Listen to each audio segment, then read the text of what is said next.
What's going on, everybody? Thank you again for tuning in to another podcast. Now, before I get going, I know last week's was really, really fucking long. I think it came in at like an hour and a half or something like that. Now, normally, my goal is to keep it as close to an hour as possible. I'm not sure why the last one was 90 minutes almost, but I think I just get carried away and I just get really wrapped into it. But I'm going to really try to keep it shorter going forward. Keep it around, like I said, keep it around an hour. This time I've actually written down a bunch of notes here to kind of hit the high points of what I want to say about each player in each matchup. So hopefully I'll get through it a little bit quicker so you guys don't have to sit through an hour and a half long podcast. That's just me fucking talking the whole time. So without wasting any more of your time, let's go ahead and just jump right into it. So we'll go ahead and start with me versus Case this week. We'll start with me here, Joe Burrow. Joe Burrow was horrible last week against the Browns on Monday Night Football. God, it was turnovers. God, they got down 25-0 at one point. It wasn't good. I think at one point Joe Burrow had like -1 point something. So that's not going to do. I love not Cleveland. I love Cincinnati in this game here. I think it's a great bounce back spot. They're back at home. They get Carolina. Carolina's got the 19th ranked defense against QBs this week. Joe Burrow, he's the number 2 ranked QB in fantasy right now. He's the number 6 ranked QB this week. So I really do like Joe Burrow again this week. I just like Cincinnati in general. Like I said, they're playing at home. Big bounce back ability here. I really do think we see a much better Joe Burrow this week against a Carolina team that was just in a shootout with Atlanta, last week, and Atlanta's not great. So, really do like Joe Burrow and Cincinnati there. As for Alvin Kamara, he had 3 touchdowns last week.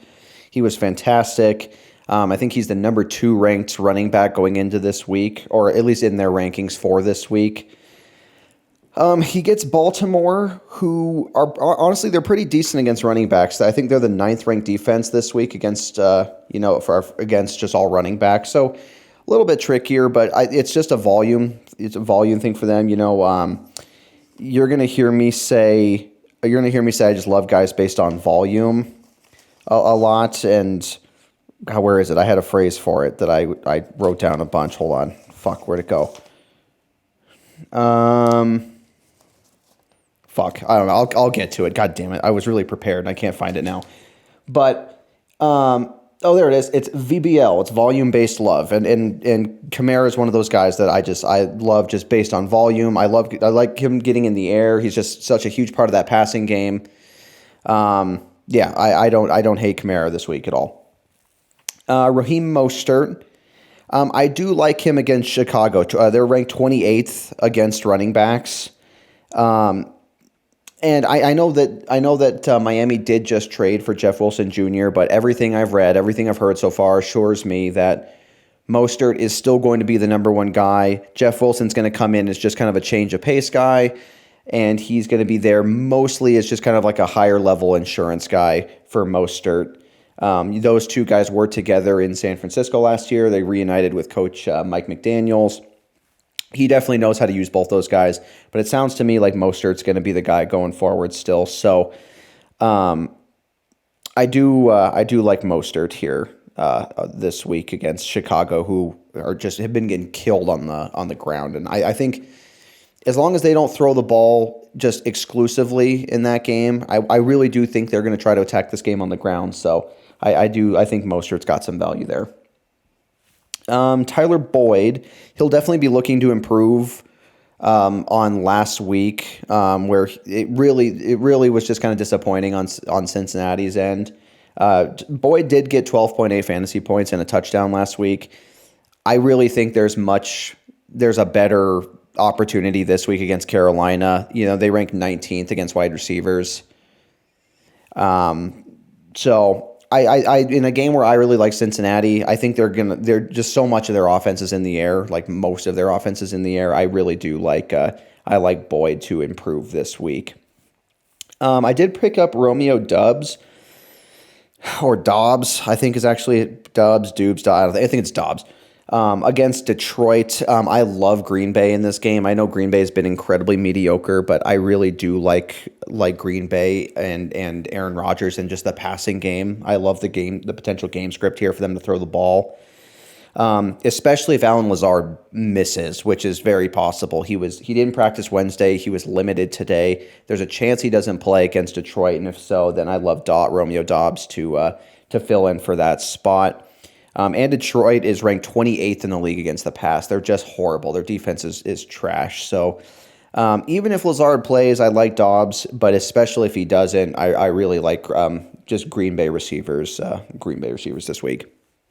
Mike Gesicki. Chicago has the 15th ranked against tight ends this week. It's tough. He's been getting the usage. He found the end zone last week. It's just tough because he's got Tyreek Hill and Jalen Waddle to compete for passes and receptions. So it's tough to love him. And Chicago's about middle of the road against tight ends. So it's kind of a meh matchup, but you never know. It's in a game where I think they're going to throw the ball. I don't think there's ever going to be a game where Miami doesn't throw the ball. I think they try to rush a little bit into this game. So it might be like touchdown or bust for Gesicki. I don't know if the volume's necessarily going to be there, but just like last week in which both Tyreek Hill and Jalen Waddle they each got 30 fantasy points, Gesicki still found the end zone. So if I can get somewhere around, between like 9 and 12 points for him, I would happily take that. Now at my flex, I've kind of got a decision to make here. I could play Deonta Foreman, who had 3 touchdowns last week against Atlanta, but he's going to get a much tougher test this week in Cincinnati. They're pretty stout against the rush. I know they weren't on Monday against Nick Chubb, but it's just Nick Chubb. I don't think anybody's going to really contain him. And I think this is just like a prove yourself game for Cincinnati after just getting embarrassed by Cleveland. They're back at home. I don't think Foreman has that success in this game. So I don't know if I'm going to use him on my flex. I did pick up Deion Jackson, who's the backup running back in Indianapolis, who is set to start this week because it looks like Jonathan Taylor's out for injury. At least that's what it looks like right now. He's projected for 0 fantasy points. And even that, though, he's not in a great spot against New England. They're ranked number 2 against running backs right now. But I think it could be just a volume thing. It's VBL. It's volume-based love. So that's probably the route I'm going to go. He's projected it higher. I think that game stays closer than Cincinnati does, than Cincinnati and Carolina does. So I'll probably end up using Jackson, who will hopefully be used in the Jonathan Taylor role. In the games that he came in and played when Jonathan Taylor wasn't, he had quite a bit of success. One game he had 13, and another game he had 28. So do I think he's going to have that success against a pretty stout New England defense? No. But if he can get somewhere around double digits again in a flex spot, I don't hate that. And then finally, I've got the Eagles defense. They're actually playing right now.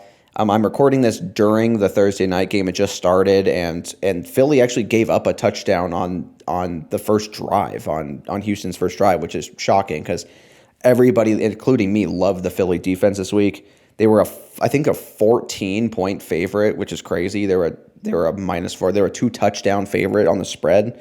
I didn't bet anything like that, but not a great start by my Philly defense. But this happened last week where there was a slow start. Second half, they kind of dialed it in and got some points. So, it's not too bad for me this week. I kind of had to reel a little bit because I had just like a buy-mageddon. I have had Deebo Samuel on bye, Zeke, Peoples-Jones, Dalton Schultz, and George Pickens. So I had several buys, and I had to kind of make some lineup choices.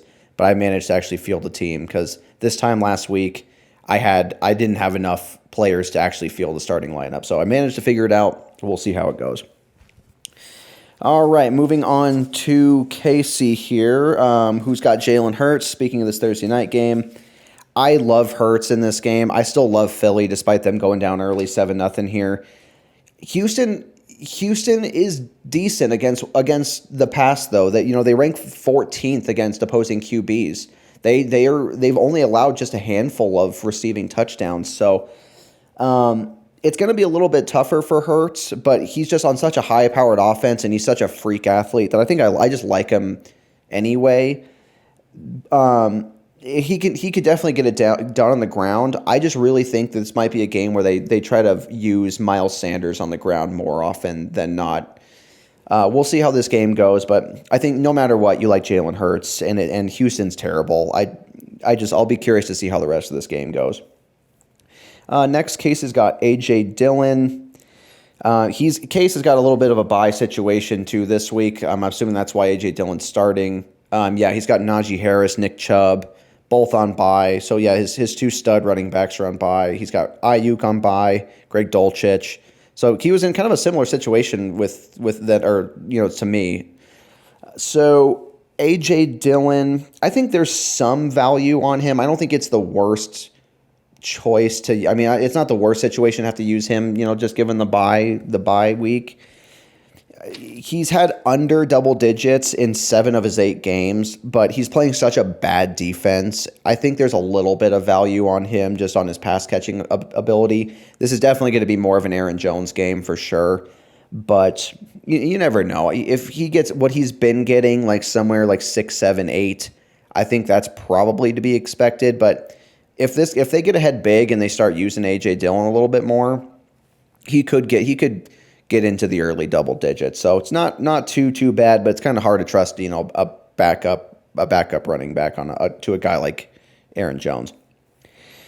As of right now, he's got Caleb Huntley, who's one of like the 3 running backs in Atlanta. I don't like him this week because it looks like Cordero Patterson's coming back, which means that Tyler Algier, or whatever his first name is, Algier, will probably be in the backup role, which means Huntley, we're probably not going to see much of him at all. He may get a few carries, maybe a couple downs where they try to throw him a couple balls, but I just don't love his value with Cordero Patterson coming back, and they're going to definitely be using him a lot. I think so. Don't love it for Huntley, but you got do what you got to do when you're on a huge bye week situation here. Stephon Diggs, he's wide receiver number, I think, 2 in the league right now. And he's got the Jets this week. And I know on paper that you think Buffalo versus the Jets, Buffalo should kick the shit out of these guys. They probably will. I think they were a 13.5 point favorite, and they were a 12.5 point favorite and went down to an 11. So there's definitely some money coming in on the Jets, and I get it. New York, they're playing at home. The Jets are playing at home, and they've been reasonable against opposing wide receivers. They've ceded only the 7th fewest points per game to wide receivers. They have some pretty solid guys in the secondary there. They got DJ Reed and Sauce Gardner, who's been fantastic. One of those guys, and both of those guys, are going to be on Diggs at some point in the game, if not most of the game. So I'm not saying that this is just a bad game for Diggs, because I truly believe that out of every wide receiver, he's truly matchup proof. But I think this one's going to be a little bit tougher. I'm not sure we're going to see the big 100 and something plus yards and a touchdown game for Diggs. I think the Jets make this a little bit tougher for Josh Allen and the Bills, but I still got to roll with the Bills, and you have to roll with Diggs. You can't help but not love him in just any matchup. I've said it before. I think he's the best route runner in the NFL. So value based on his volume, and it's fucking Stephon Diggs. Jalen Waddle.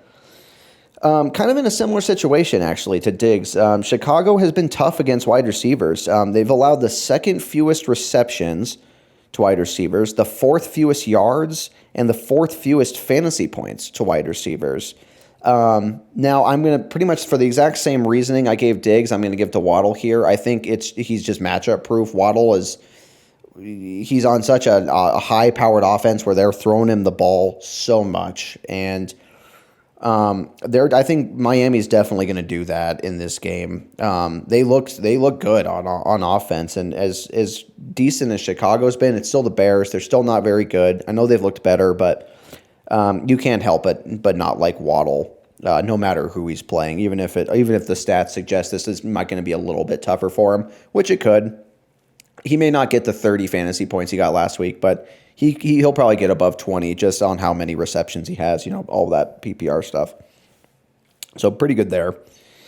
Darren Waller, I say it before, I'll say it again. Darren Waller's trash. He hasn't played most of the season. Hamstring injuries. He's currently dealing with the hamstring injury. And even if he does play, which I'm sure is unlikely because he just seems to not, Jacksonville's ranked 14th against tight ends. They're not bad against the position, and Vegas is fucking horrible. They were shut out last week against New Orleans. I know that's going to factor a little bit. They're going to want to prove that they're the worst. They're not the worst fucking football team ever, but I just don't love them in Jacksonville, and I'll just never like Darren Waller. He's just too much of a liability. So I hope Case plays him for my sake, but he may just not have another choice because he's got Dulcich on bye. So, but he did pick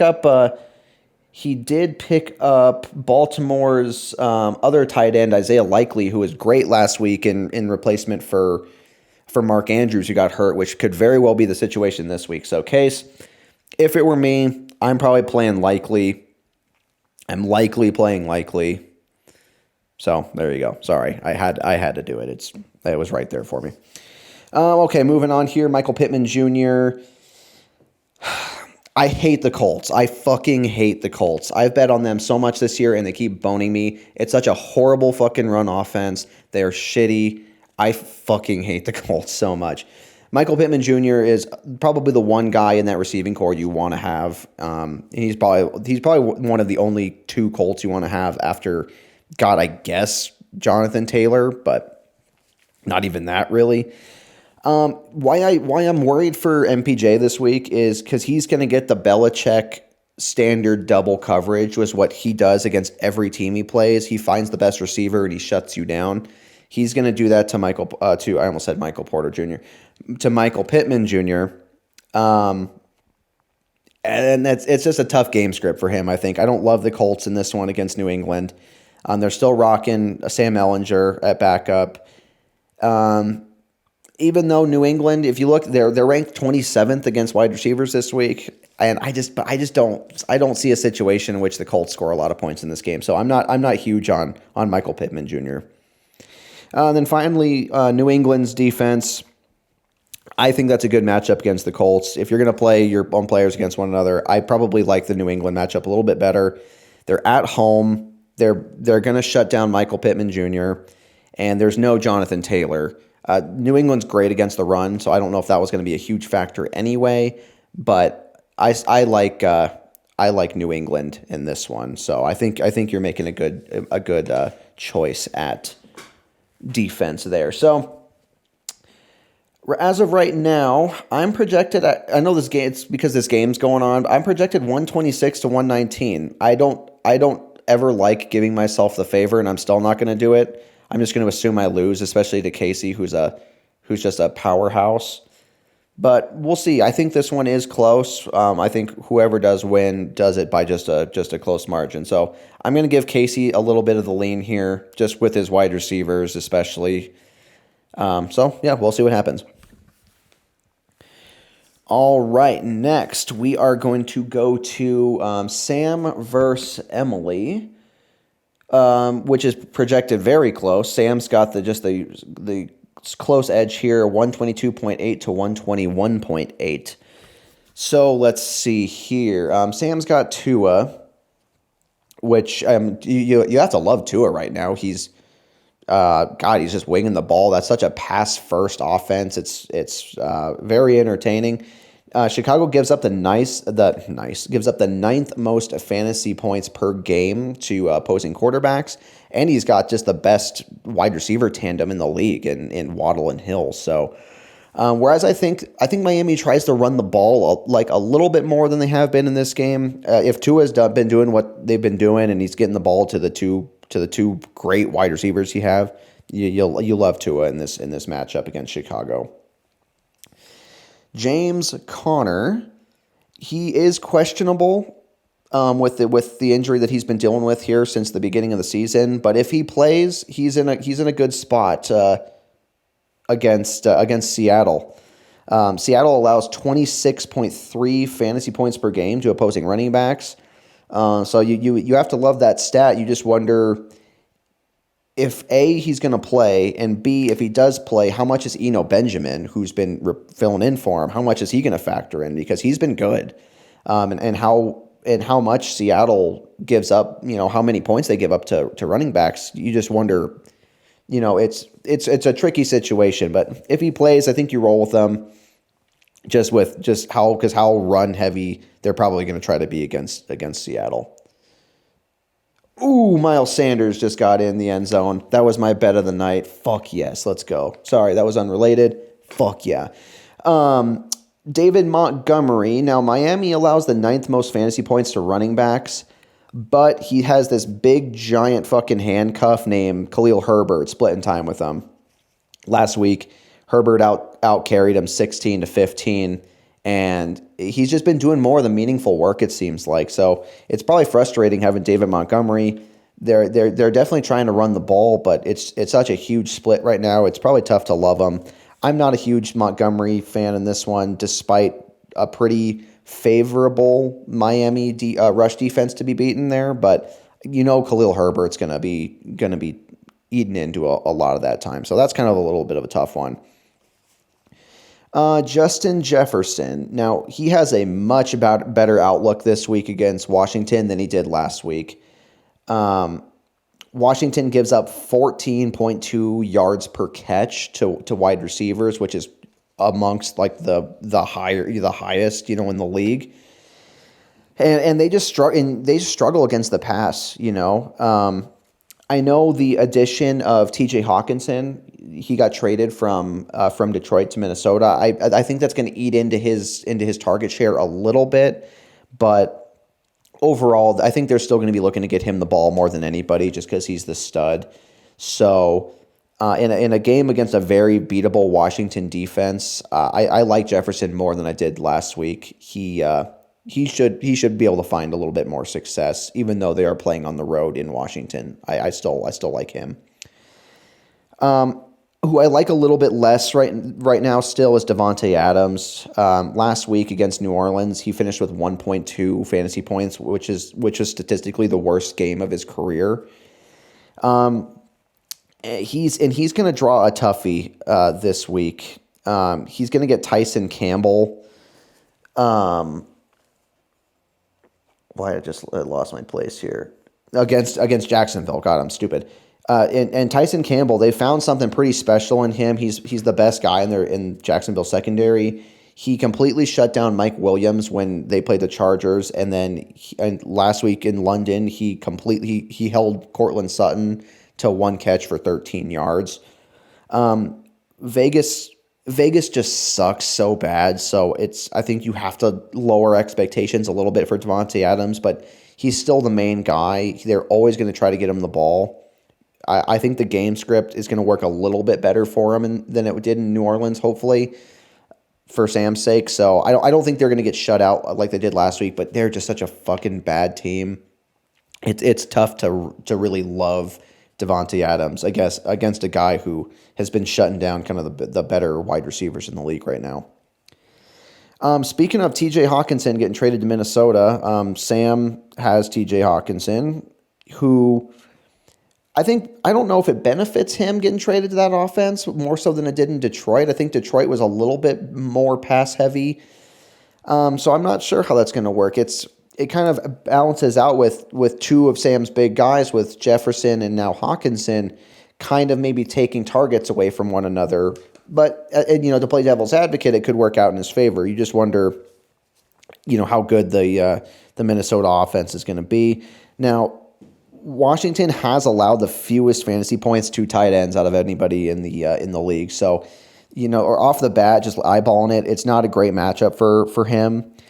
And it's just the target split. Like I said, with him and Feelin now and Jefferson, it's tough. So I'm not a huge Hawkinson fan this week. But they're probably going to try to get him acclimated as soon as possible, you would think too. So maybe a little value there, but I'm just not a big Kirk Cousins believer and not a huge believer in the Vikings pass offense. But I'm wrong all the time, so we'll see how that goes. Jacoby Myers in New England. Now, he's gotten double digits in every game. Very underrated wide receiver.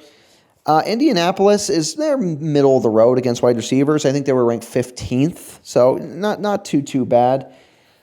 I'll be curious to see how they attack this game. If it'll be probably a lot of Ramondre Stevenson, who we're seeing this week or just this season. He's just been a fucking monster. If they're going to throw the ball, they'll probably throw it to Myers. He's definitely getting the target share. He's getting the workload. Mac Jones is just pretty risky in terms of his turnover, record and that kind of shit. So I think he's a very turnover prone wide receiver, but Indy sucks. I like New England in this game. If New England wins, which I think they will, Jacoby Myers is going to be a part of it. And then the Tampa Bay defense, they are only ranked 27th against opposing quarterbacks, but they are playing Stafford and the Rams, and Stafford is definitely a turnover-prone guy. He did it a couple times against the 49ers. Tampa Bay, they're not even close to as good as they were last year, and that kind of goes for their defense as well. So I think it's okay. I don't think it's not the greatest streaming option in my opinion, but it's definitely not the worst. So it just depends. I think that game sucks, and I do think it is low on the more low scoring end. So I think there's a little bit of value on the Tampa Bay defense there. All right, moving on to Emily. Let's see here. So we got Josh Allen going against the Jets. As much as I love Buffalo, and I think they're like a 12.5 point favorite, something like that. The Jets are limiting QBs to 13.4 fantasy points a game is what they're averaging, which is really good, which is surprisingly for the Jets. They've got a respectable defense this week, or just this season in general. But this week, I think there's a little bit of value on them. I still think Buffalo wins this game. I think they're just too good. I think they're just going to be too good for the Jets. I don't know if they cover that 2-touchdown spread, essentially. I could see the Jets covering. I don't know if I have the nuts to bet on the Bills to win by 2 touchdowns. But I think it's Josh Allen. The guy's just a fucking freak of nature, and he's matchup proof no matter what. This isn't the game where I think he's just going to struggle hardcore. So you like Josh Allen no matter what, but I think you have to give a little bit of credit to the Jets defense in this one, and you have to just be mindful that they have been good on defense, and they're at home, which is going to help for sure. Joe Mixon, he was okay last week because he was only okay because the game script just completely fell out of his favor. He was kind of phased out of the plan when Cincinnati got behind over 3 scores. I think it's going to be much better this week. They're at home. Carolina gives up the 7th most fantasy points per game to running backs. This is definitely a game in which they're going to be able to keep Mixon involved a lot more during the game, and they're going to be able to use him frequently, I think, throughout the game. So you got to like Joe Mixon in this one. The same for Travis Etienne. Vegas, they are tied with Carolina for giving up the 7th most fantasy points per game to running backs. And his workload is huge because they found something special in this guy and what he can do on the ground. And Jacksonville's offense is definitely becoming more rush heavy with Etienne and with Trevor Lawrence. So in a game I don't think they're going to struggle. I think the game script's always going to be in Etienne's favor in this one. He should be active the whole time with his huge workload. I think you really like Etienne in this one. Adam Thielen. Now Thielen's been decent. On the other side of Jefferson. I was really worried for Thielen at the beginning of the season. I thought he was just going to get, his target share was going to drop heavily with Jefferson, but it actually hasn't been too bad. And I'll be curious to see if that continues this week against Washington, who are ranked 22nd against wide receivers. But going back to the Hawkinson thing, if between Jefferson and Thielen, the addition of Hawkinson definitely impacts Thielen more than Jefferson, I think. I think he's going to see his target share drop a little bit, but we'll see. Like I said, in a game in which the Washington has struggled to contain wide receivers, I think he'll still be used a decent amount in this one. So maybe a little bit less than what he'd been getting lately, but somewhere around 10 points I think is reasonable for him. Garrett Wilson, I know you see Garrett Wilson against the Bills, but he's kind of becoming a guy that you just have to use no matter the matchup. I think there's going to be a lot of games in which the Jets are going to find themselves having to pass, and this is exactly one of those games.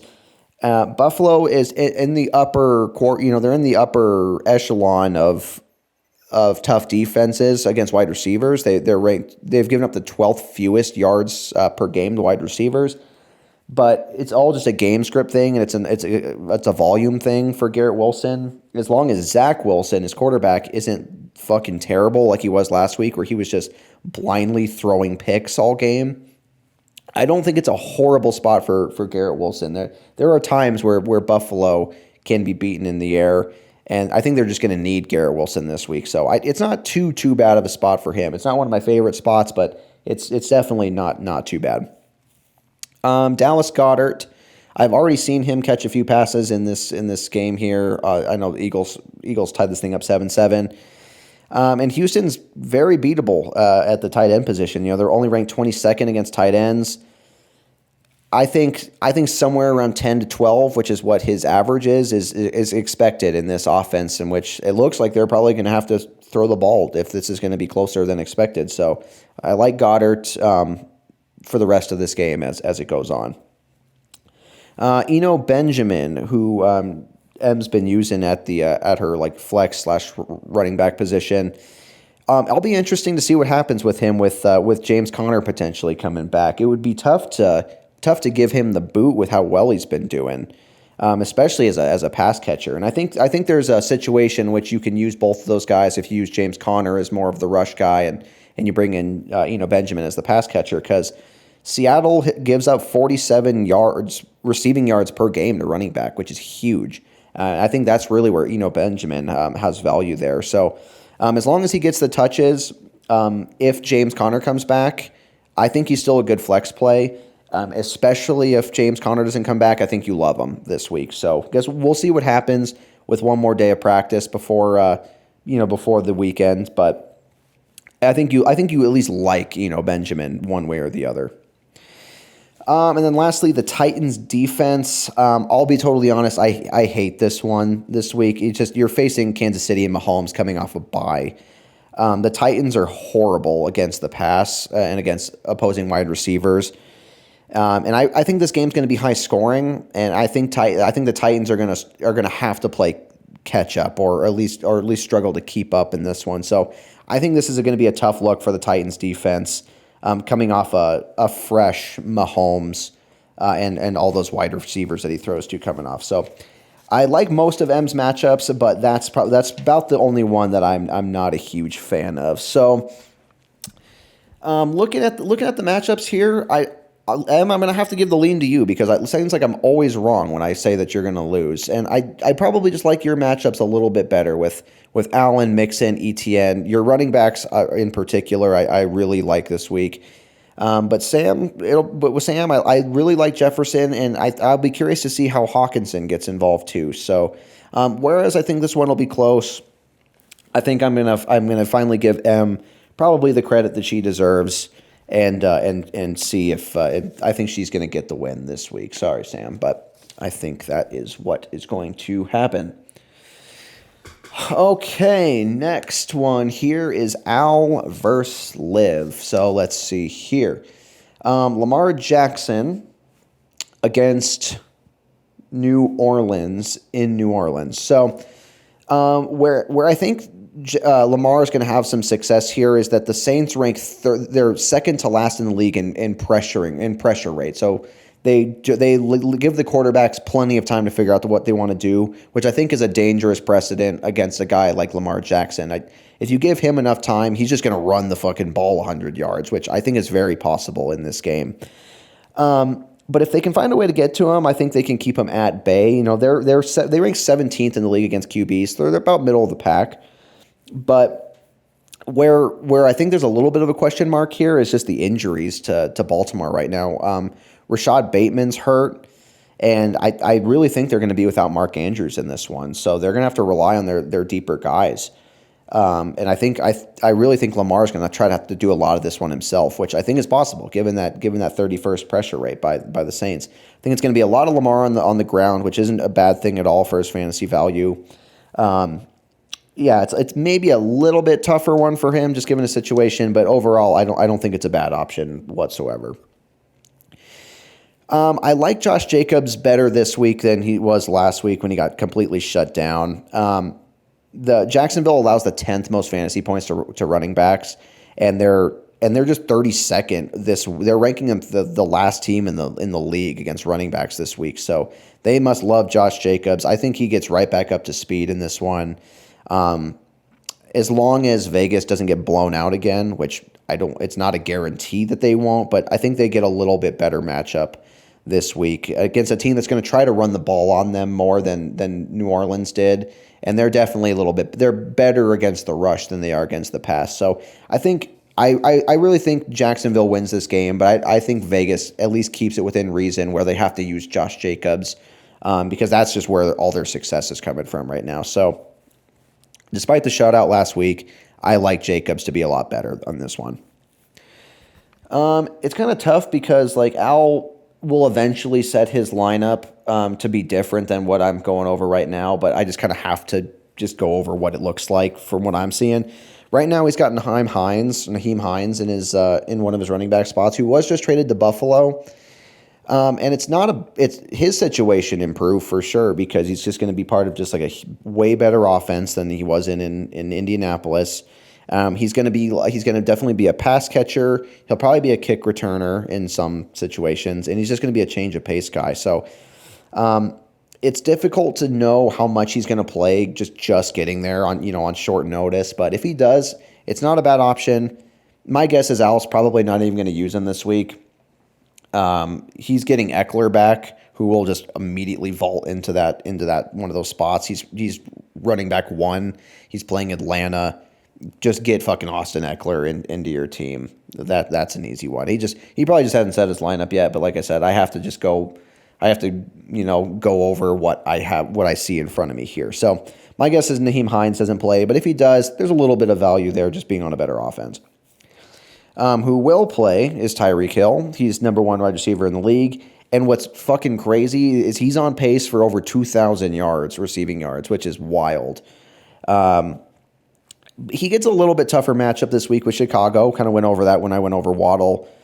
Chicago's they've given up the 4th fewest points per game to wide receivers, but he's just like Waddle. He's matchup proof. There's not a team in the league that's going to keep him to a quote bad fantasy day. His floor is already so high where on a bad game he's going to have over 10 fantasy points. I think he's going to be better than that. I think he gets 15 to 20 easily in this one, despite the good matchup. So high-powered offense. Chicago's just not great. They are decent against wide receivers, but I think you like Tyreek Hill no matter what. Chris Godwin, he's going to be in a little bit of a tougher situation, I think. The Rams are ranked number 1 against wide receivers, but it's a volume love thing, right? He's gotten 11 or more targets in those last 3 games. I just don't. Me personally, I think this game's low scoring. It's just 2 struggling offenses and 2 decent-ish defenses. So I struggle to think that Chris Godwin and pretty much anybody on both of these teams are going to have huge games. But at least the target share is there for Godwin, right? So if he can reel in at least half of those, then it's going to turn out to be an okay day for him. So Chris Godwin, okay situation. I like Tonyan though. I like Robert Tonyan against Detroit. The Lions allow the 5th most fantasy points per game to tight ends, and Green Bay's probably going to throw the ball a lot. I think this is Aaron Rodgers' back to normal game. I know it's in Detroit, but it's such a beatable defense in the air. Tanyan's getting a lot of targets. He's getting a lot of the ball. Against a team that just does not very well cover opposing tight ends, I do like Tanyan in this one. And then a couple buys in there. He's got Sutton on buy. San Francisco's defense is on buy, so I can't really talk about that. So we'll see what he does, here in the next few days. All right, moving on to Liv here and Justin Herbert. Love him coming off the bye against the Falcons, who just got chewed up by the Panthers. They're ranked 30th in the league against quarterbacks. It's going to be a little bit tough because it doesn't sound like he's going to have Keenan Allen. That's kind of the iffy one. He's not going to have Mike Williams. But there's just so much value here, I think, for Herbert anyway. And having those other guys, having like Joshua Palmer and having Gerald Everett, I think you love Herbert, and I love Chargers to cut the -3. That's almost my play of the weekend. Even if no Keenan Allen or Williams, especially if Keenan Allen plays, I think we see that line move a little bit. But I love Herbert, and just going down to Liv's spot here, Gerald Everett, love him too. Atlanta's ranked 21st in the league against tight ends, and he's going to directly benefit to those two big wide receivers being out too. I think they look for him a lot in this game to get him the ball. So love Herbert, love Everett, and I love the Chargers. Derrick Henry. He's questionable with his foot injury, but he's already told the media that it's not that big of a deal and that he's 99% going to play on Sunday against Kansas City. Now, I think the only way Derrick Henry doesn't have a good game in this one is that if Kansas City gets way, way ahead, which isn't unreasonable, but their defense isn't good enough to where I think the Titans can't keep this within reason where Derrick Henry has to be used the whole time.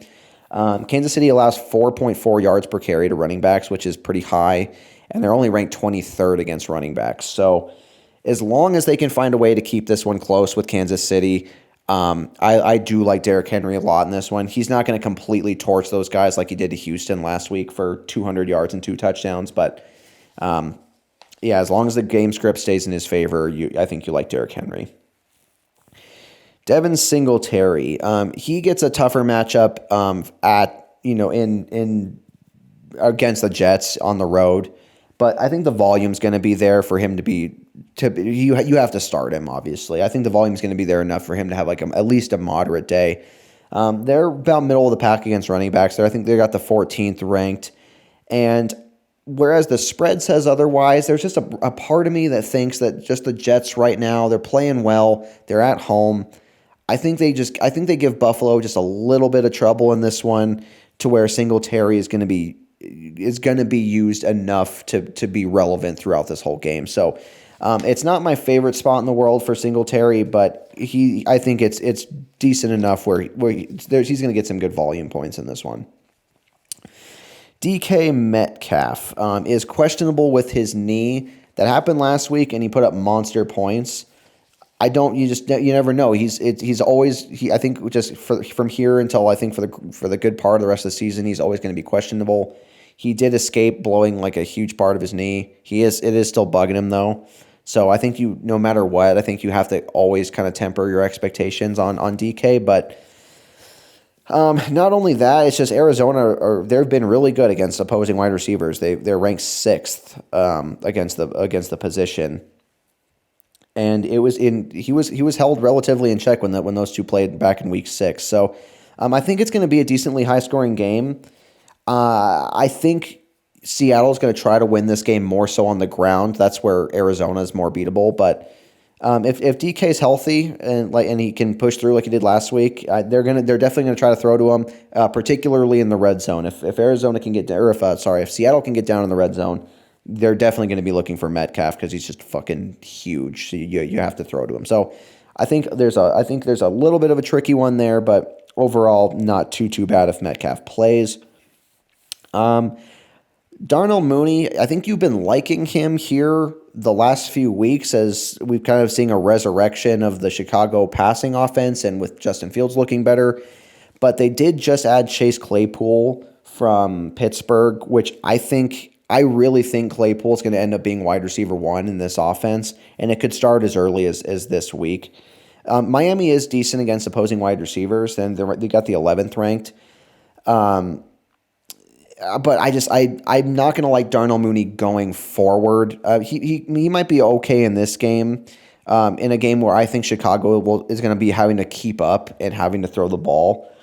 So it'll be curious to see how Claypool's used in his first game. Mooney's obviously the established guy in this passing offense, but I think Claypool is going to play a significant role here. So I think you have to just kind of, you got to expect a little bit of a downgrade for Mooney. And then Antonio Gibson, he's splitting time with fellow running back Brian Robinson. He's kind of splitting the early down work, but Antonio Gibson's definitely the pass catching running back in this offense, which we're seeing a lot. But that being said, Minnesota is tough on opposing running backs. They've allowed the ninth fewest fantasy points per game to the position. So definitely just kind of keep that in mind when looking at Antonio Gibson. So could be decent. In the PPR, his pass catching ability is definitely valuable, but I'm not quite sure I'm in love with his output against a pretty tough Minnesota team, even at home. And then finally, the Miami defense. I think it's a decent play. I think it's more of kind of like a middle of the road play, but I think it's okay. Like I said, Justin Fields in that Chicago offense is definitely improving, and they're looking better. Like I said, I'll be curious to see how Chicago attacks this game, but Miami's defense is playing pretty well. Miami as a whole are playing pretty well. I think it's a better play than not. I think it's just, like I said, a little bit more of a middle of the road play than it is a great play. So looking at the scores here, it'll definitely change when Al gets some players into his team. It's projected 125 to 106. This is going to be a close one. I think Eckler, when Al gets him into his team, and Jacobs are going to play huge roles this week for his team. And then Lamar Jackson against New Orleans just isn't bad. But then you got Liv with Herbert and Derrick Henry and Everett. I think those are the three that are going to battle it out this week. It's going to be really close. I'm going to give Al just a little bit of the lean on this one just for his matchups, but he's got some decisions to make of getting a flex guy in there and picking a defense. So I think this one's going to be really close, but just based on Eckler and Josh Jacobs alone, and even Tyreek Hill, really, I think it's tough to bet against that one. So sorry, Liv, I have to dock you just a little. Okay, next we have Matt Morelli versus Ben, projected 106.5 to 107. So definitely low scoring, but that will change as Ben gets a guy out of his lineup. He has fucking Gronk in his lineup just because he's the Gronkowski Super Chads. That will change. But we'll go ahead and start with Matt because he's got guys here going on Thursday night. We'll start with Sanders, who has already found the end zone, and they are in the red zone kind of as we speak. So maybe by the time I'm done with this analysis, he might get in one more time. But as of right now, he's got 48 yards and a touchdown for 10.8. And he's got A.J. Brown, who's got 2 catches for 40 yards. I kind of went over Philly here. I like both those guys. I definitely like Sanders a little bit more than A.J. Brown. A.J. Brown was fucking insane last week with his 3 touchdowns before halftime. But Houston's been stingy against wide receivers, and this is a game where I really think that they're going to try to get Sanders involved a lot here, especially if it stays close like they already have. And Sanders has already punched in once, so I think we're going to see a lot more from Sanders here in this one than we are A.J. Brown. Tom Brady. Now, I went over it earlier. I really think this is going to be a low-scoring game. Brady has looked okay lately, but this is just going to be a tough game for him against LA, who ranked number 4 against QBs. It's an iffy game for Brady. I think it could be okay. We saw Garoppolo and San Fran beat LA, and he got moderate points. And I think moderate is kind of the word to describe Tom Brady's potential this week. I think it's going to be a little bit tough for him, but I think it's going to be okay. I think he'll be somewhere in that mid range that he's been getting all year, really. Let's see. Gus Edwards. He is dealing with some injury. He did not play today with his hamstring, or he did not practice today with his hamstring injury. So tough to love him. If he does play, it's not a horrible matchup against New Orleans. They're 8th ranked against running backs for this week, but they have been struggling to kind of keep the position at bay. I really just think Lamar Jackson's going to do most of the rushing in this game, especially if he's going to have the time and space to do it, which is all that New Orleans have been giving their opposing quarterbacks. So kind of tough to love Gus Edwards, and kind of a weird rushing offense where they got Gus Edwards, they got Kenyon Drake, a lot of injuries, and then obviously you have the best rushing quarterback in the league in Lamar Jackson. So kind of tough to love Gus Edwards in that one. Who I think you absolutely love in this week, though, is Juju Smith-Schuster and Mecole Hardman. The Titans allow 183 yards per game to opposing wide receivers, and you're getting both those guys off a bye, and you're getting a fresh Mahomes. So you have to – I love Kansas City in this game. I think Titans get torched, and both guys are just in great spots against just a bad secondary. So I think I think you like both those guys. I think they're easily going to both be involved. We know how much Mahomes spreads the ball around, how he passes so much during this game. I think Kelsey's going to be involved too, but I still don't think that's going to take a whole lot away from those guys. I think both those guys get in the end zone potentially. Ooh, just like, is that Miles Sanders? Maybe. Oh no, gets Kenneth Gainwell that just scored a touchdown. That sucks. If you're Matt, I'd be pissed. They brought in Kenneth Gainwell to come in and poach a touchdown. Anyway, love Kansas City, love Smith-Schuster and Mecole Hardman. And I think you like Higbee more so than you did last week. He only finished with 3.5 fantasy points last week. He was dealing with a little bit of injury. He got absolutely lit up pretty early in the game and had some drops. But Tampa Bay allows the 5th most points to tight end in the league. So if they get the ball to Higbee in this game, which I think is very possible, I think it's a lot of quick dump offs. I think if they're not getting the ball to Cooper Kupp, they're getting it to Higbee.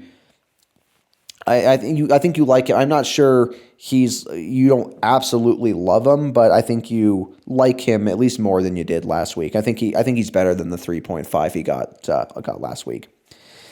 And the same thing for the Bengals defense. That's a tough one last week when you really, especially for Matt, who needed them to get at least, I think it was 12 points to win his matchup last week, and they laid an egg against Cleveland. I think you like them so much more in this game at home to Carolina. Cincinnati, they're ranked 10th against opposing quarterbacks, and it's P.J. Walker, who is struggling a little bit. He was decent last week, but he's turning over the ball quite a bit, and Cincinnati should force some turnovers in this game. So I think it's a great bounce back game for the Bengals playing at home. They should beat these guys, and I think the defense does a much better job this week. So overall, Matt's situation got a lot better with his bye week stuff being done, and I like Matt's matchups for the most part here.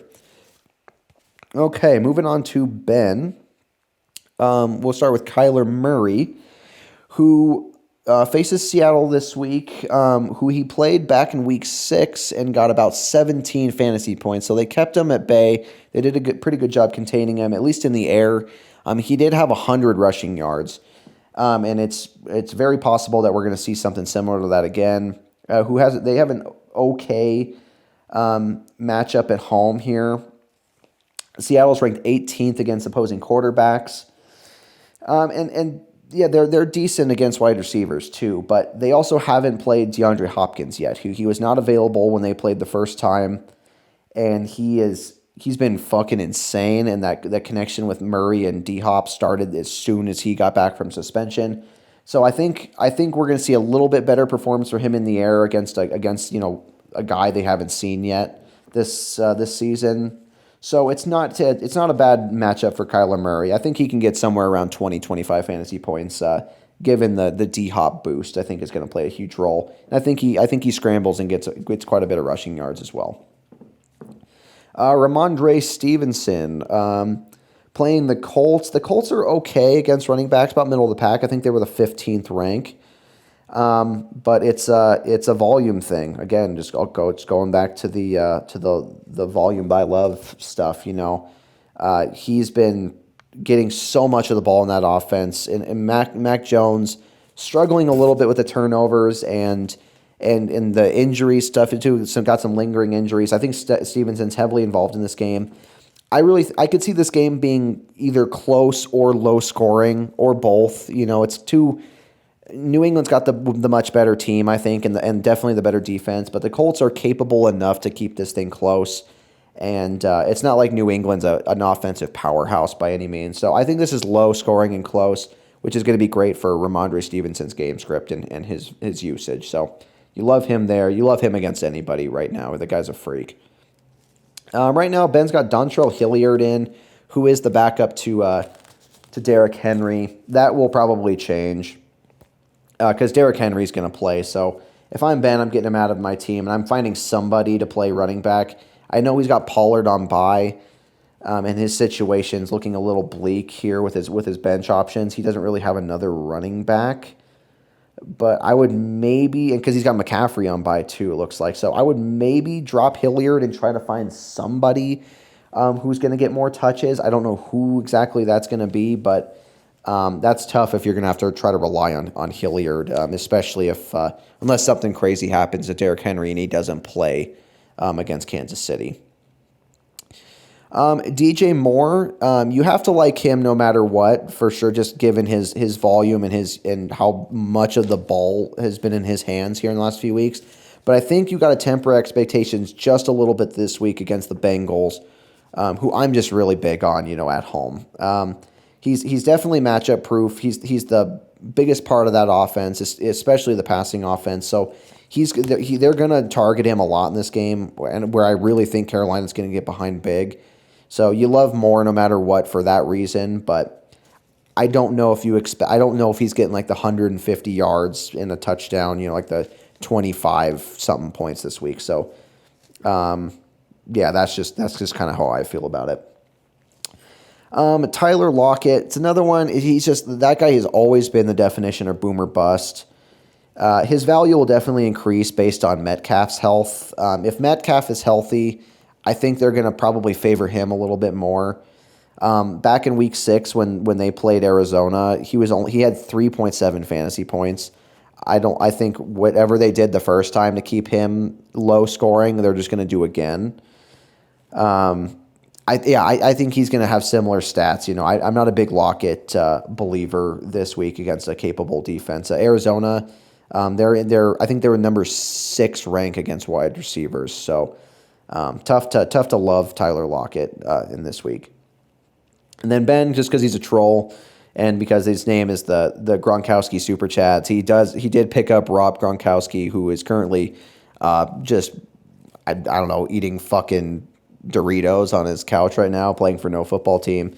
Just kind of a joke pickup there. He'll get probably Travis Kelce in his tight end spot and put somebody else in his flex.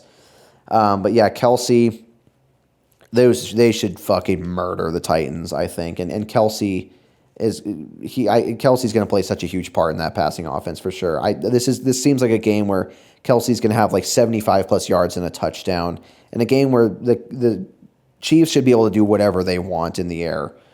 And how bad that Titans secondary is. So you love Kelce. He's got to be the top tight end option this week easily. And then he's got the Vikings defense. They're ranked 22nd against QBs, so it's not great, but they've got a decent matchup, against the Bears and Justin Fields. Not probably one of like the best matchups, not one of the top tier matchups, but I think it's decent. It all just depends what version of the Bears you're going to get. If you get the surging Justin Fields and Bears that we've been seeing lately, maybe not great, but there's always a chance that the Bears are going to be bad. It's a division matchup, both teams are really going to want to win. I'll probably lean Vikings a little bit in this one, but I think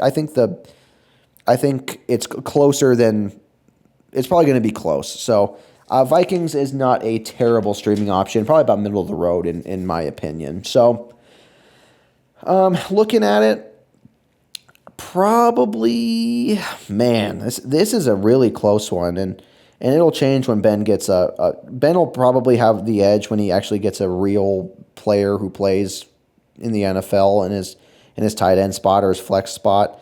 Ben's probably going to get the lean a little bit here for me. I think, man, this one's really close though. The Smith-Schuster, the Juju, and Hardman matchups are going to play a huge factor in this one here, but I think it balances out with Travis Kelce and Ramondre Stevenson. So I'm going to give Ben just a little bit of the lean here, especially when he gets some players in. So there you have it. Alrighty, next up we have Abby versus Matt Glassmeyer. Now we'll start with Abby because she's got Dameon Pierce going here. In this Thursday night game, Dameon Pierce has been struggling a little bit here to start. He's got 46 yards for 4.6 fantasy points. Philly's decent against the rush. You know, they're not elite, but they're ranked 16th, so they're capable for sure. They'll be hoping to keep it close here. They're down 14-7 right now. They'll be hoping to keep it close to keep Pierce active in this whole game, which he should be as long as this doesn't get out of hand. And at least from what I've seen so far, Houston's keeping this within reason. So I think just the volume alone is going to get Pierce just going to get him a decent fantasy day. If he finds a way to get in the end zone here, then that'll definitely salvage his day. This was always going to be one where you had to just kind of you had to temper expectation just a little bit on him, just because it's Philly, who are just ungodly good right now. They're 7-0 on their way to 8-0. So we'll see how this how progresses. Oh, Dameon Pierce, God, just as I said it, he just broke off for a fucking 40-yard run. Crazy, holy shit. So who knows? Pierce might be on his way to a decent day. All right, starting back up here at the top at Patrick Mahomes. Talked about it. Fucking love Mahomes so much this week. Love Kansas City. Tennessee ranks 20th against QBs. They're coming fresh off a bye. This feels like a 300 yards and like at least three passing TDs for Mahomes. So you can close your eyes and just watch what happens when you open your eyes and you see Mahomes with like at least 30 fantasy points in this game. I that's almost like my Chuck guarantee of the week is that Mahomes is going to be insane. Dalvin Cook. Let's see here. I'm playing Washington, who have been respectable against running backs. They've got the 11th ranked. He's gotten double digits in every game except when he played against Philly here, and that's totally makes sense. And I think it's a good set and forget. Dalvin Cook's always going to be decent. He's got the volume. He's the red zone guy. Anytime they're near the goal line, they're going to give it to Dalvin Cook. So I think he gets in for at least a touchdown in this game. And I don't think you ever have to worry about Dalvin Cook.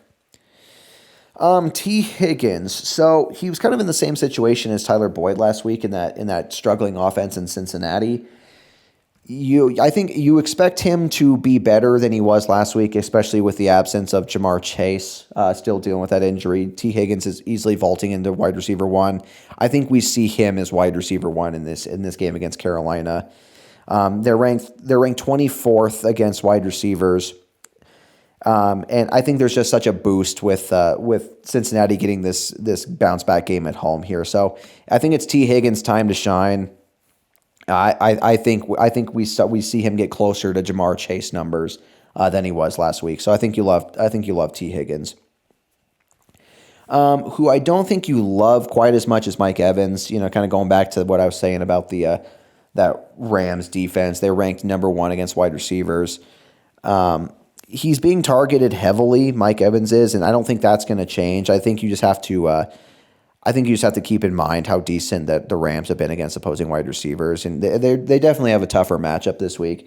I've said it that I think this is going to be a little bit low scoring. I think this is tough for both offenses this week. So Mike Evans is going to get the volume. It just depends how much he's actually going to bring down. So could be okay. Just not quite my favorite matchup for him. Got Noah Fant in the tight end spot against Arizona. Back in week 6 when they played, he got 10.5 fantasy points, which is his best day. So it's not unreasonable to think that he could have a similar day if he gets the volume. Arizona's ranked 27th against tight ends. So it's hit or miss for sure with Noah Fant. It's tricky that his best game of the season was back in week 6 against Arizona. So we'll see if that trend continues, but I don't think it's unreasonable to think that it won't. Josh Palmer, I love Josh Palmer this week. He's still questionable due to his concussion thing, but it looks like he's going to play. I think he's all but cleared the concussion protocol. I love his matchup against Atlanta, especially with Mike Williams being out, but really especially if Keenan Allen doesn't play.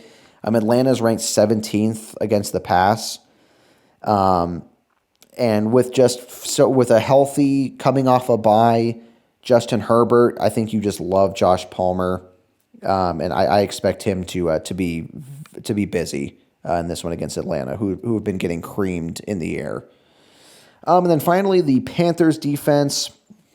I just don't love that one. With how much I like Cincinnati this week, I don't need to go over it again, but I think Cincinnati gets a boost here, and the Panthers, who just got roasted in a shootout against Atlanta, I don't see the same value. I don't see really a whole lot of value there against Cincinnati. So it could be okay, but that's not my favorite matchup with the Panthers D. All right, for Matt. I think this is one of the few times where you're going to like Aaron Rodgers. He's questionable with his thumb, but all the signs are pointing that he's going to play, and if he does, he has to take advantage of this game against Detroit. If he can't do it, it was like I said about Jonathan Taylor last week. If he can't do it this week, then you have to ask some serious questions about Aaron Rodgers. Detroit's ranked 31st against quarterbacks. All the signs are pointing to Green Bay just getting it done, especially in the air. It's do or die time for Aaron Rodgers. So on paper, you have to love this one. I really think Green Bay takes advantage, especially if they get Allen Lazard back. For my case, for having Romeo Doubs, I hope they don't. But I really think we get to see good Aaron Rodgers in this game. I believe. And the same goes for Aaron Jones, too. Detroit are equally bad against running backs as they are against the pass, if not maybe worse. They're allowing the third highest running back points in fantasy, and they're ranked 20th against RBs. I love this spot for Aaron Jones, just as his duality as a pass catcher as well as just a heavy rusher. I think he does both of those things in this game. I think it's very possible we see the Aaron to Aaron connection on some passing touchdowns. Love Aaron Jones. I love Kenneth Walker, who has 4 straight games with a touchdown. Back in week 6 against Arizona, he had 110 yards and a touchdown. That's very, very reasonable for him to do that as well. That Seattle offense just seems like it's just flowing through him right now, so it should be a good spot for him. Even if Arizona finds a way to keep them in check, I think his fantasy floor is high enough right now. It's like 12 or 13 points on like a moderate or quote bad day. I think he still can get somewhere. I think he still get above 10, but I think Kenneth Walker does what he did in week 6. I think he gets over 100 yards and a touchdown with just how much he's being used in that Seattle offense. Who I like a little bit less is Christian Kirk, who's been kind of trending backwards after that amazing start he had in the first 3 weeks. He started with 19, 25, and 19 in the first 3 weeks. He was a top 5 wide receiver. As that Jaguars offense is becoming more rush heavy with the emergence of ETN and how much Trevor Lawrence is running the ball, I think you have to just kind of take that into account with Christian Kirk's output. That being said, he's got a decent matchup on paper with Vegas if they utilize him. Vegas fucking sucks. They are ranked 26th against wide receivers, so they really should try to find a way to get him the ball, to get him going back up in the right direction here. He could have a 19 to 25 day if they use him correctly. I'll just be curious to see how how Jacksonville attacks this game if it's not just ETN and Trevor Lawrence just running the ball. They really should try to throw the ball in this game, and Kirk's still the guy. I know Zay Jones is kind of getting a lot of the looks right now too, but got to throw the ball to Christian Kirk and see what happens. I think it's a good plan. DeAndre Hopkins, you just gotta love the guy right now. Holy fuck, he has been probably the best wide receiver in the league since he's come back off his suspension. God, his target share is massive. He's catching everything. He's getting just a shitload of targets. I think you love him against Seattle, and just no matter who he plays. I know Seattle's decent against wide receivers, and they have been good. They're ranked 7th in the league against the position, but they didn't see him when they played last in week 6. And I think if Arizona's been doing what they've been doing since he's been back, I think it's VBL. It's volume based love. So you love the volume for Hopkins. I don't think that changes against Seattle.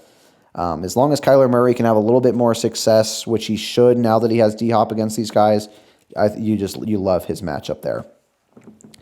And I think you don't hate Kyle Pitts here either against the Chargers. He finally broke out last week against Carolina, where he had 19 fantasy points. That's what we really should be expecting out of the highest drafted tight end ever. And the Chargers are beatable against the position. They're ranked 20th against tight ends, and I think just the game script alone favors him here. I really like the Chargers in this game, and I think they're going to get ahead often and early. Then you have to use Kyle Pitts to try to get in the game, especially if the Chargers are a bottom level team against the position. Throw the ball to Kyle Pitts. I like his game script here. Matt's got Jonathan Taylor in his lineup currently, who is looking like he's not going to play. He's projected at 0. So, Matt probably going to have to find a way to get him out of your lineup. You got Algier, who I don't think you don't love. He's going to probably be the backup here if Cordarrelle Patterson plays. Let me see. I'm just kind of reading into it here because there was a new update. He has been designated for return, so yeah, you should be able to get Cordarrelle Patterson into your flex, and that'll help your situation a lot. So sucks you can't use Jonathan Taylor, but at least you get Cordarrelle Patterson coming back,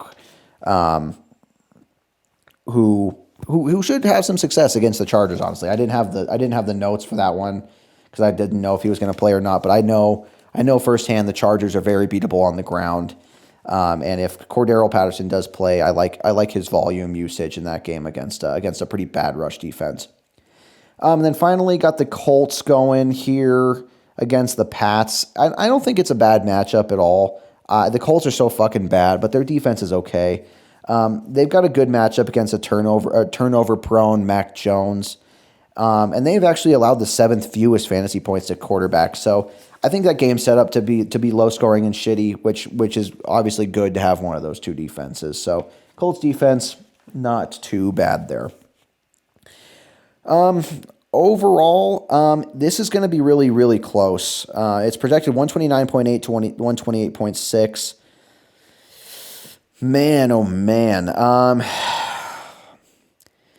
I'm going to go ahead and give the lean to Matt just a little bit here. I'm sorry, Abby, but I really believe in Aaron Rodgers and Aaron Jones and the Packers this week. Kenneth Walker, is going to be busy, and Hopkins. It's hard to bet against Hopkins right now, even against a tough defense. So I think Matt's matchups are just a little bit better, but Abby's definitely going to keep it close with Mahomes, so I think he's just going to fucking detonate for points this week. I think Higgins is going to be better. And I do like Josh Palmer. So I think this is going to be really close. But if I had to make a bet here, I think I'm just taking Matt on a pretty close, what would be a pretty close money line. Alrighty, and finally, we have Colin versus Vic. So, let me see here. Nobody playing in tonight. All right, so we'll go ahead and just start with Colin, who's going to go with Trevor Lawrence this week against Vegas. Who you just love. They've surrendered the second most fantasy points to QBs. They got just obliterated last week. And I think it's a good bounce back spot for Jacksonville, who lost in London, to the Broncos. They're playing at home against a horrible team who's been just fucking abysmal against quarterbacks. If they don't try to just rush the ball to ETN the whole time, and they really should try to throw the ball against a bad Vegas team. Yeah, I think you love Trevor Lawrence, who's definitely a QB1 this week. Leonard Fournette against the Rams. They are definitely beatable on the ground. LA is. They're ranked 20th against running backs. And I think this is all game script too. I think it's close. I think Fournette is definitely one of the more valuable guys that Tampa Bay is going to have to use in this game, given that the Rams are so beatable on the ground. I think this stays close enough where Fournette's used the whole time. I would bet that he gets in the end zone at least once. So it's not too bad. I know Fournette's been struggling a little bit just because he's playing on a bad offense this year, but I do like Fournette this week. Now, DeAndre Swift, this is a tricky one because he didn't practice yesterday. He practiced in limited fashion today, and it's still very much up in the air if he's going to play this week. So it's tough to predict, but if he does play, he's got a good matchup against Green Bay. You know, they're 27th ranked against running backs. It's tough just because he's got Jamal Williams, and I'll kind of speak on this on Vic's behalf too, because Jamal Williams is eating pretty substantially into DeAndre Swift's workload, especially because he's been out. But even when in the games that Swift's been healthy, Jamal Williams is playing a huge factor in this, offense. So I probably like Jamal Williams more than I like Swift if he does play. And then for Vic's sake, if DeAndre Swift doesn't play, then you love Jamal Williams, who will be used heavily against Green Bay, especially when they almost definitely will go behind. All right, Amon-Ra St. Brown, sticking with that Detroit offense. I don't love his matchup as much as I did the running game. He gets a tougher matchup in the air. Green Bay's allowed the 10th fewest points to wide receivers. But the game script should keep them involved. They're going to have to throw the ball. Detroit is, and that's who they're going to throw the ball to, especially now that Hawkinson isn't there. Amon-Ra St. Brown's target share increased mightily. I want to say this game has shootout potential, but I just don't know. You don't know what version of the Lions you're going to get. When they're on their game, they're very effective in the air, and Green Bay has that to worry about. But you just wonder what version of the Lions you're going to get to. They're either going to get shut down, or this game's going to be a complete shootout. I don't see any situation in which the Detroit Lions just get ahead big on Green Bay. I just don't like that for them this week. But given all of that and how I think the game script's going to move, I think you like Amon-Ra St. Brown just purely for his target share increase and volume sake and game script. Chris Olave, I think you like him more than you dislike him. I know Baltimore's been good against wide receivers. They're the 4th ranked against wide receivers, but they do allow a decent amount of yards to the position. They just don't allow a whole lot of scores to the position. But Olave has just been he's been just a consistency machine. He's gotten double digits in all games he's played, and I think that should continue. That's the Monday night game. I think that's going to be a decent Monday night game. Given that I don't know. It's tough. Andy Dalton, I can't tell if he's really good or really bad, but he does try to find Olave a lot, and I think just based on that target share alone, I think you like him even against a decent secondary on paper in Baltimore. Zach Ertz, going back to that Week 6 game where they played Seattle, he got 14 points. Seattle's ranked dead last in the league against tight ends, so it's a great matchup for him.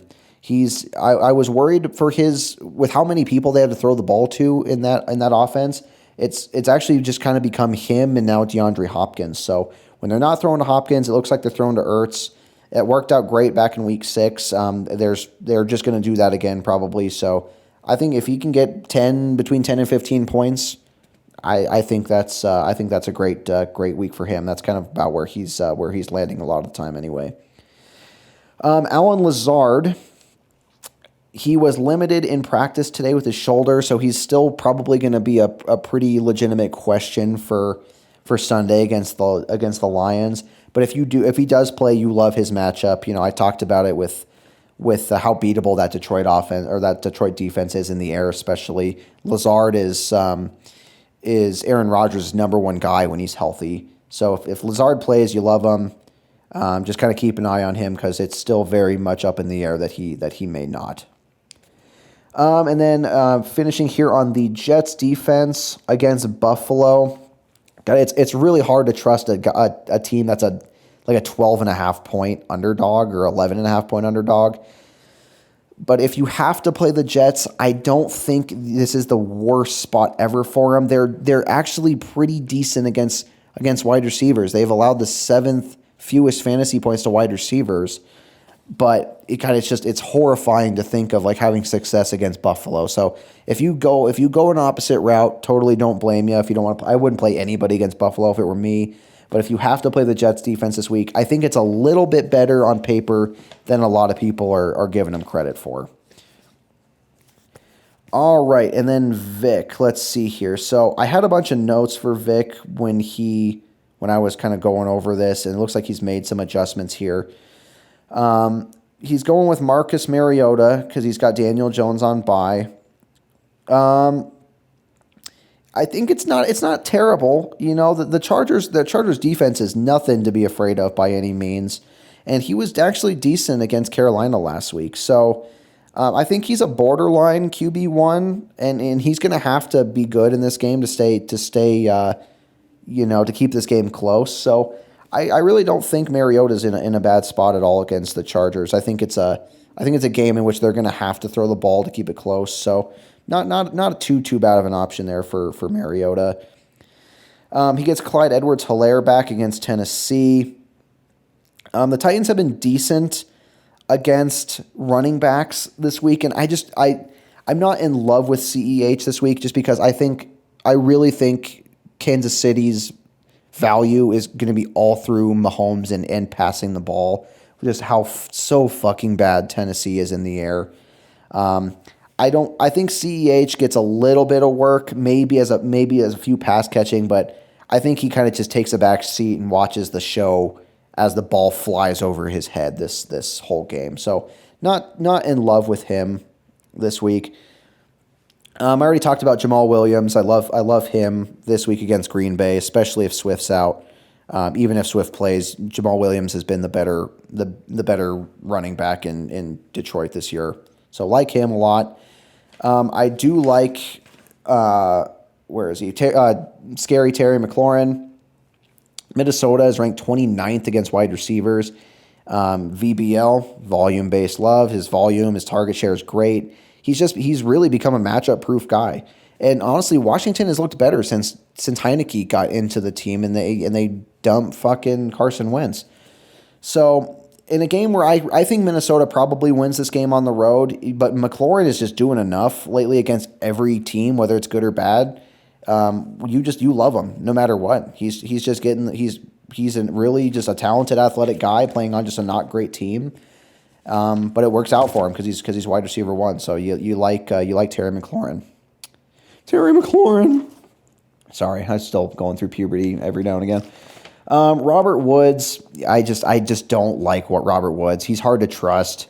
The only saving grace for him is that the Chiefs allow 185 yards per game to opposing wide receivers. I don't know. I struggle to believe that he's going to have a good game, but I think the situation theoretically is there for him when Tennessee gets behind huge in this game. They're going to have to throw.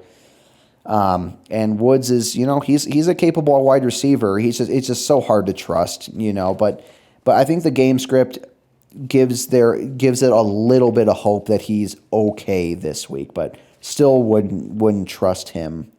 Wouldn't put a lot of hope in that one. Mark Andrews is another one that's very much up in the air. He did not practice today. He's got both a shoulder and an ankle injury. Given that Baltimore has a bye next week, I would not be shocked if they held him out to get him an extra week, to get him essentially 2 straight weeks worth of rest. And even if he does play, which I think is a long shot, even if he does play, New Orleans allows the 3rd fewest points fantasy points to tight ends. So it's not a great outlook for him anyway. But yeah, like I said, I just can't see Mark Andrews playing in this game. I think the fact that they have a bye next week, that they have an opportunity to give him some extra rest, I just really can't see him play. So Vic, just kind of keep an eye out on that one, and you may have to make a decision at tight end and find somebody to fill that spot. Another questionable one is Cooper Kupp. He's still dealing with a little bit of an injury, but it sounds like he's going to play. He gets a toughie against Tampa Bay. They've allowed the 10th fewest yards to wide receivers. So I'll say again, I always say temper expectations, just because I don't have a better phrase for like don't get your hopes up. But it's Cooper Kupp. You know, his ceiling or his floor is 15 fantasy points probably, just on his value, or just his value in that offense and his volume and his pass catching ability. I just think he's going to get closer to his floor than what his ceiling is. You know, which means expect probably closer to like 15 points than 30 in this game, which both capable defenses should keep this game close. Yeah, you like Cooper Kupp no matter what. It's VBL. It's volume-based love. But like I said, don't get your hopes up too much on Cooper Kupp. And then finally, you got the Bills defense. I think you expect good things out of these guys, honestly. Zach Wilson and the Jets, he looked as if I just jumped in and tried to play an NFL game. He was doing incredibly stupid shit, making terrible passes. I think he had at least three interceptions last week. He looked so bad, and you just can't do that against Buffalo. They will eat you alive. So you love Buffalo in that aspect, just playing Zach Wilson, who's turnover heavy and throughout his entire early career. So I think you expect good things out of Buffalo's defense. Whereas I think the Jets are going to get a score or two in this game. I really believe that. But I think there's so much value on the turnover capability in this game and the possibility of getting to Zach Wilson that you have to love the Buffalo defense. So really, really close one this week. Vic has already made some adjustments to make this a lot closer than it was, but it's still a really low projection. It's only 115.9 to 113. I'm going to have to give the lean. If everybody's healthy and everything goes right, I think you have to give the lean to Colin. Just with Trevor Lawrence's matchup is great. I think there's possibility for St. Brown. Zach Ertz is in a great spot, and Lazard, if he's healthy, is really good. Vic just kind of, I think Mark Andrews almost certainly not playing. Please don't take that as gospel. He very well could. I think all the signs are just pointing to him not playing. If you don't practice at all on Thursday, you're like 90% chance don't play on Sunday. If Mark Andrews is out and with Kupp gets a little bit of tougher one, and CEH I don't think is going to be able to factor into that game very much for Kansas City. It could be close, but I think the matchups favor Colin a little bit. I just have to give a little bit of the lean to Colin. But these are two guys right now who are both, I think they've both lost like their last 4 games in fantasy, so they're each going to be desperate for a win. I just really think Colin might just get a little bit of he gets a little bit of the lean from me in this one. All right, well, that is going to do it for me here. God damn it, I'm an hour. It's like an hour and a half. Fuck, I just can't. Apparently, I just can't get myself to not talk for under an hour and a half. So really sorry if you see that it's 90 minutes long, you don't want to listen to it. Totally understand. But if you have gotten this far in the match, in the pod, or even just to get to your matchup, I really sincerely appreciate it. I promise I'm trying to work on cutting it down a little bit. I just like to be as thorough as possible because I do so much research. So I feel like it's worth it to get all the information out there, and just in my opinion. So I'll keep working on getting this thing a little bit shorter. But yeah, I'll go ahead and get this thing edited up, probably posted tonight. I hope you enjoy the rest of your Thursday. If you're tuning into this Thursday night game, hope you enjoy. And you guys have a great weekend, and best of luck to you in your matchups. I'll be back with you on Tuesday, and we'll just keep the cycle going. Peace.